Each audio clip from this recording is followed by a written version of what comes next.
আজকের এই ভিডিওতে আমরা রায়াবাটিন বসবিত্রার সপ্তম শ্রেণীর তৃতীয় পরীক্ষায় মূল্যায়ন 2025 অর্থাৎ ফাইনাল এক্সামের সংস্কৃত বিষয়ে যে দুই দাগের প্রশ্নপত্রটি রয়েছে অর্থাৎ বর্ধমান টাউন স্কুল বিদ্যালয়ের সমস্ত প্রশ্নোত্তরগুলি সমাধান করব।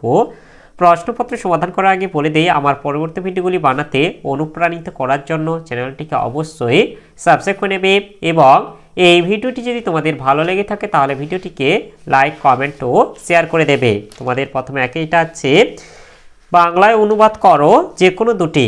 আমি বাংলার অনুবাদটি বলে দিচ্ছি আর সংস্কৃতটি পড়ে দিচ্ছি না। তোমাদের প্রথমে এটা তার বাংলা অনুবাদটা এই যে, স্বাধীনতা সংগ্রামে নিজের উজ্জ্বল ভবিষ্যৎ, নিজের পরিবারের সুখ সুবিধা তৃণবৎ মনে করে বিভিন্ন যন্ত্রণা ভোগ করা হয়েছে। কেউ কারাবাস এবং নির্বাসন বরণ করেছে, কেউ ফাঁসির দড়িকেও মালার মতো গ্রহণ করেছেন। আবার কোনো মহাপুরুষদের নাম এবং কাজ সময়গর্ভে বিলীন হয়ে গেছে, মানুষ ভুলে গেছে। সুতরাং পরম শ্রেষ্ঠ জন্মভূমি স্বর্গপেক্ষা ও বেশি আরাধনাযোগ্য, তার জন্য প্রাণ বিসর্জন দেওয়া ও শ্রেয় বলে মনে করি। এরপরে দুইটা যেটা হবে বাংলার অনুবাদটি, মহাভারতে শ্রীকৃষ্ণ সঞ্জয়কে আশীর্বাদ এবং দিব্যজ্ঞান দিয়েছিলেন, যার ফলে তিনি রাজভবনে থেকেও যুদ্ধক্ষেত্রে সমস্ত ঘটনা জানতে সমর্থ হয়েছিলেন। সেই আখ্যান এখন দূরদর্শন রূপে প্রত্যক্ষ হচ্ছে। মানব জীবনের সব ক্ষেত্রে দূরদর্শনের গুরুত্ব অপরিসীম। দূরদর্শন হলো বিজ্ঞানের যুগান্তকারী সৃষ্টি। এর প্রভাব সমৃদ্ধি, বিকাশ এবং উন্নতি সর্বত্র দেখা যায়। এরপরে তিনের বাংলাটি হবে, মানুষের ঐক্য সম্পাদনের জন্য ভাষাই পরম কারণ। সংস্কৃত ভাষা ভারতীয় সংস্কৃতির মূল। সংস্কৃত ভাষার অমৃত রসে প্রাদেশিক ভাষাগুলির সমৃদ্ধি। সংস্কৃত ছাড়া ভারতীয়দের অন্য কিছু গৌরবের বিষয় নেই। সেই ভাষা সরল, সরস এবং মনোহর। ব্যাস, বাল্মীকি, কালিদাস প্রমুখের যে কাব্য বিশ্ব সাহিত্যে ভাণ্ডারে অমৃত রস বিতরণ করে। এরপরে দুইটা হচ্ছে সন্ধি বিচ্ছেদ করো যে কোনো চারটি। এই যে সন্ধি বিচ্ছেদগুলো হবে, প্রথমে এটা হবে স্বর্গাযুক্ত অপি, এরপর যেটা দুই যেটা হবে সুযুক্ত রক্ষার্থম, এরপর তিনটা যেটা হবে বৃষ্টিযুক্ত আহ্বত, এরপরে চারিটা হচ্ছে এটা হবে বিক্ষমযুক্ত আর উৎসব, এরপরে পাঁচটা হবে ইতিযুক্ত উচ্চতে, এরপর ছয়টা হবে এটা হবে গ্রামীণযুক্ত অঞ্চলে। এরপরে তিনে দাগে আছে উপযুক্ত বিশেষণ পদ বসিয়ে শূন্যস্থান পূরণ করো যে কোনো পাঁচটি। এটা হবে উচ্চ পর্বত, এরপরে দুইটা হবে সুন্দরম নক্ষত্রম, এরপর তিনটা হবে মনোরমা বালিকা, এরপর চারিটা হবে শ্বেতা শয্যা, এরপর পাঁচটা হবে রক্তানি বসনানি, এরপরে ছয়টা হবে এটা হবে জ্ঞানীন পিতর। এরপরে চারে দাগে আছে শব্দরূপ লেখো যে কোনো চারটে। একে আছে গো শব্দের সপ্তমীর এক বচন, এটা হবে গবি। এরপর দুইটা আছে তৎশব্দের পুংলিঙ্গের চতুর্থীর এক বচন, এটা হবে তস্ময়। এরপর তিনটা আছে তৎশব্দের স্ত্রীলিঙ্গের ষষ্ঠীর বহুবচন, এটা হবে তাসাম। এরপরে চারিটা আছে অস্মৎ শব্দের সপ্তমীর বহুবচন, এটা হবে অস্মাসু। এরপরে পাঁচটা আছে যুষ্মৎ শব্দের তৃতীয়ার এক বচন, এটা হবে তয়া।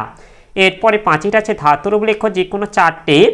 একে আছে স্মে ধাতুর লট উত্তম পুরুষ দ্বিবচন, এটা হবে স্মরাভ। এরপরে দুইটা আছে প্রচ্ছ ধাতুর লেট মধ্যম পুরুষ বহুবচন, এটা হবে প্রক্ষথ। এরপরে তিনটা আছে বস ধাতু স্মযোগে অতীতকালের প্রথম পুরুষ দ্বিবচন, এটা হবে বসত স্ম। এরপরে চারিটা আছে ইস ধাতুর লেট উত্তম পুরুষ এক বচন, এটা হবে এসামি। এরপরে পাঁচটা আছে পথ ধাতুর স্মযোগে অতীতকালে মধ্যম পুরুষ এক বচন, এটা হবে পতশিব স্ম।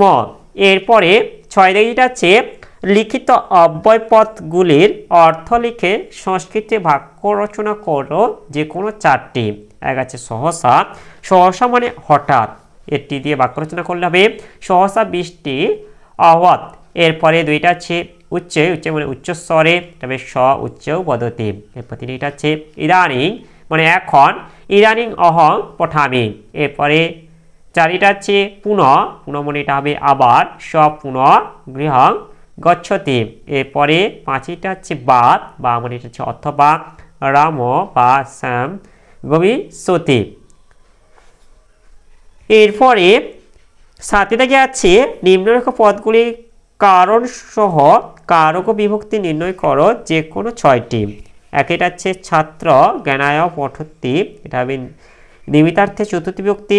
এরপরে 2টা হচ্ছে গুরবে নম, এটা হবে সম্প্রদানে চতুর্থী বিভক্তি। এরপরে 3টা হচ্ছে কস্য হেতু ক্রন্দসি, এটা হবে সম্বন্ধ পদে ষষ্ঠী বিভক্তি। এরপরে 4টা হচ্ছে সর্প নকুলাত বিভক্তি, এখানটা হচ্ছে এটা হবে অপাদান কারকে পঞ্চমী বিভক্তি। এরপরে 5টা আছে মম ভ্রাতাময়ী বিশ্বশ্রুতি, এটা হবে অধিকরণ কারকে সপ্তমী বিভক্তি। এরপরে 6টা আছে গোসু কৃষ্ণা বহু ক্ষীরা, এটা হচ্ছে কর্তৃক কারকে প্রথমে বিভক্তি হবে। এরপরে 7টা আছে বিদ্যায়া বুদ্ধি রুত্তমা, এটা হবে সম্বন্ধ পদে ষষ্ঠী বিভক্তি। এরপরে 8টা আছে রুদত পুত্রস্য মাতা গতা, এটা হবে অপাদান কারকে পঞ্চমী বিভক্তি। এরপরে 8 দাগে যেটা আছে বন্ধনীর মধ্যে থেকে সঠিক ক্রিয়াপদটি বেছে শূন্যস্থান পূরণ করো যে কোনো 6টি। একে আছে মাতা পুত্রস্য কুশল, এটা হবে পৃচ্ছতি। এরপরে 2টা আছে আবাং তং, এটা হবে স্মরাভ। এরপরে 3 আছে এটা হবে ফসব বনে, এটা বসন্তী। এরপরে 4টা হচ্ছে ত মিথ্যা, এটা হবে বদসী। এরপর 5টা হবে শিক্ষা ছাত্র, এটা হবে পঠিসন্তী। এরপরে 6টা হচ্ছে শিক্ষক ও ছাত্র জ্ঞান, এটা হবে দাস্যতী। এরপরে 7 জুয়ং মাতুলায়ং, এটা হবে গবিষ্যথ। এরপরে 9 দাগে যেটা আছে নিম্নলিখিত বাক্যগুলি সংস্কৃতে অনুবাদ করো যে কোনো 6টি। এটা আছে আমি প্রত্যহ সূর্যকে স্মরণ করি, এটা হবে অহং প্রত্যহং সূর্যং স্মরামি। এরপরে 2টা আছে জঙ্গলে দস্যুরা বাস করত, এটি হবে বনে দস্যপ অবসন। এরপরে 3 আমরা বন্যার্থদের অন্ন ও বস্ত্র দান করব, এটা হবে বয়ং বন্যার্থে ভ অন্নং বস্ত্রং চ দাস্যাম।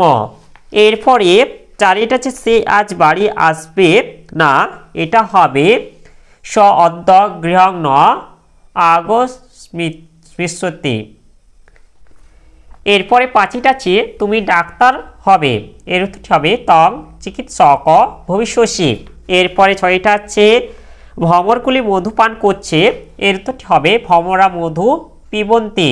এরপরে 7টা আছে বালকটি কুয়োর মধ্যে পড়ে গেল, এর অর্থ হবে বালক কূপ মধ্যে অপদাত।